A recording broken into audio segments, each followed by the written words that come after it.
निवांत ड्रॉइंग करत बसलेलो होतो आणि अचानक मोबाईलवर एक SMS आला. बघितलं तर सरांनी टाकलं होतं की आज सरांचा बड्डे आहे. मनोज सरांचा बड्डे आहे आणि 30 मिनिटात रेडी होऊन यायला लावले सरांनी. तर काय आपल्याला जायला तर लागणार म्हणजे लागणार. मग मी लगेच माझ्या मित्राला कॉल केला. हॅलो बेटा, कुठे चाल बड्डेला? सरांचा बड्डे यार, मनोज सरांचा बड्डे यार, चाल पडकन रेडी हो, आलोच घ्यायला. तर काय त्याला घेतला आणि निघलो ना मग सरांच्या घरी.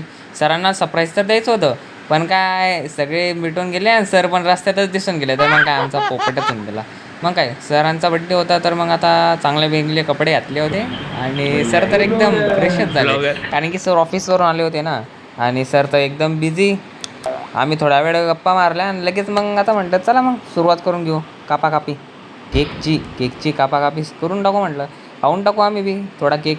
तर मग आजी आल्या, आजीने मग त्यांचं सणस्वार वगैरे नाही ते आपलं टिक्का लावला. आणि आज दिदीचा पण बड्डे होता, तर मग सोबत दिदीचा पण बड्डे केला मस्तपैकी. मग सरांनी म्हटलं की थांबा आपण कोल्ड्रिंक्स आणू. मग सरांनी कोल्ड्रिंक्स आणल्या मस्तपैकी.